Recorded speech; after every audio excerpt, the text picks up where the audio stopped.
इस नए एक्सप्लेनर में स्वागत है। देखिए, जब भी पौधों की बात होती है तो हमारे दिमाग में सबसे पहले क्या आता है? हरे भरे पत्ते, राइट? लेकिन आज हम पौधों के अंदर मौजूद उन कमाल की छिपी हुई सेल्यूलर संरचनाओं पर बात करने वाले हैं जो उस टिपिकल हरे रंग की दुनिया से बिल्कुल अलग हैं।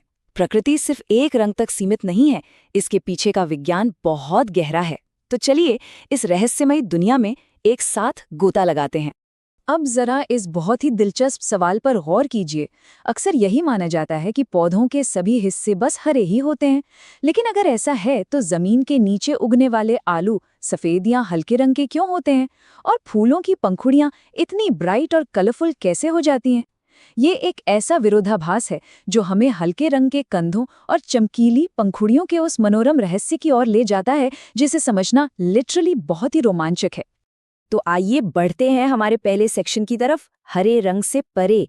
यहाँ हम प्लास्टिड्स के उस विज्ञान को समझेंगे जो इन सरप्राइजिंग रंगों और उनके अलग-अलग फंक्शंस के पीछे का असली जादू है। अब आते हैं सेक्शन 2 पर, क्रोमोप्लास्ट, रंग केंद्र। चलिए पौधों के उस फ्लैशी, अट्रैक्टिव बाहरी हिस्से की बात करते हैं जो हमें सबसे ज्यादा लुभाता है। इस टर्म को याद रखने का एक बहुत ही शानदार और आसान तरीका है। क्रोमोप्लास्ट शब्द असल में ग्रीक शब्द क्रोमा से बना है, जिसका मतलब ही होता है रंग या कलर। है ना, कितना सिंपल। ये क्रोमोप्लास्ट असल में पौधों के वो कलर सेंटर्स हैं जिनमें पीले, नारंगी या लाल रंग के पिगमेंट्स भरे होते हैं।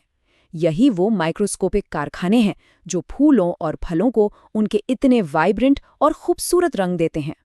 लेकिन क्या आपको पता है कि प्रकृति ने इन रंगों को सिर्फ सजावट के लिए नहीं बनाया है? बिल्कुल नहीं। ये क्रोमोप्लास्ट्स असल में प्लांट का एक बहुत ही क्रूशियल मार्केटिंग कैंपेन चलाते हैं। होता ये है कि सबसे पहले फूलों और फलों पर ये चमकीले रंग उभरते हैं, फिर ये ब्राइट कलर्स मधुमक्खियों जैसे परागणकर्ताओं और फल खाने वाले जानवरों को अपनी तरफ अट्रैक्ट करते हैं, और इसका फाइनल रिजल्ट बीजों का सफलतापूर्वक फैलाव हो पाता है। मतलब ये पूरा प्रोसेस सर्वाइवल और रिप्रोडक्शन का एक एब्सोल्यूट मास्टर प्लान है। आप चलते हैं सेक्शन 3 की ओर, ल्यूकोप्लास्ट, छिपे हुए गोदाम।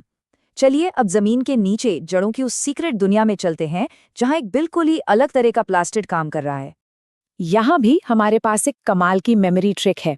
ग्रीक में ल्यूको शब्द का मतलब होता है सफेद, तो ल्यूकोप्लास्ट वो प्लास्टिड्स हैं जिनमें कोई कलर पिगमेंट नहीं होता, यानी ये पूरी तरह से रंगहीन या कलरलेस होते हैं।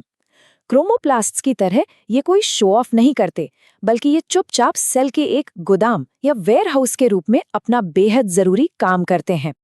अब सवाल ये है कि इस छिपे हुए सेल्यूलर गोदाम के अंदर आखिर रखा क्या जाता है? अगर हम ल्यूकोप्लास्ट की इन्वेंट्री चेक करें तो इसमें हमें पौधे के सर्वाइवल के लिए सबसे जरूरी चीजें मिलेंगी, जैसे कि भारी मात्रा में स्टार्च, अलग अलग तरह के तेल और प्रोटीन्स। आसान भाषा में कहें तो ये पौधे का अपना लॉजिस्टिक सेंटर या इमरजेंसी फूड रिजर्व है। इस माइक्रोस्कोपिक कॉन्सेप्ट को रियल वर्ल्ड के एग्जाम्पल से समझते हैं। हम सबके घरों में आलू और अरबी, जिसे कोलोकेशिया भी कहते हैं, अक्सर देखी जाती है, राइट? इन सब्जियों का जो स्टार्च से भरा हुआ सफ़ेद हिस्सा हम खाते हैं वो लिटरली ल्यूकोप्लास्ट से खचाखच भरा होता है। ये ल्यूकोप्लास्ट ही उस सारे स्टार्च को हमारे और पौधे के इस्तेमाल के लिए सुरक्षित स्टोर करके रखते हैं। तो इन सभी बातों को एक साथ लाते हुए हम पहुंचते हैं अपने चौथे सेक्शन पर, एक पूरी तरह से संतुलित प्रणाली। आइए देखते हैं कि कैसे ये सब मिलकर काम करते हैं। जब हम इन दोनों को कंपेयर करते हैं तो पता चलता है कि पौधे कितनी खूबसूरती से मार्केटिंग और लॉजिस्टिक्स का बैलेंस बनाकर चलते हैं। एक तरफ हमारे क्रोमोप्लास्ट्स हैं जो बहुत ही कलरफुल और अट्रैक्टिव हैं, जिनका काम बाहरी दुनिया का ध्यान खींचना है, और दूसरी तरफ ल्यूकोप्लास्ट हैं जो बिल्कुल इनविजिबल और कलरलेस हैं और चुपचाप फूड स्टोरेज का काम करते हैं।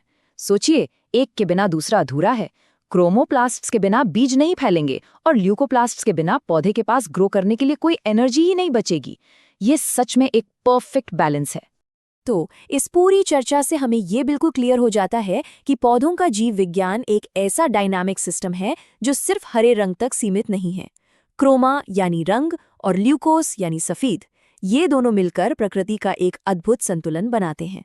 अब जाते जाते जरा इस बात पर विचार कीजिएगा, हमारे आसपास की इस रंगीन और कॉम्प्लेक्स प्राकृतिक दुनिया में और कौन सी ऐसी छिपी हुई माइक्रोस्कोपिक संरचनाएं मौजूद हैं जो चुपचाप अपना काम कर रही हैं और हमें उनके बारे में पता तक नहीं है। ये सवाल निश्चित रूप से इस सूक्ष्म दुनिया के बारे में और जानने की जिज्ञासा जगाता है। इस एक्सप्लेनर से जुड़ने के लिए बहुत बहुत शुक्रिया।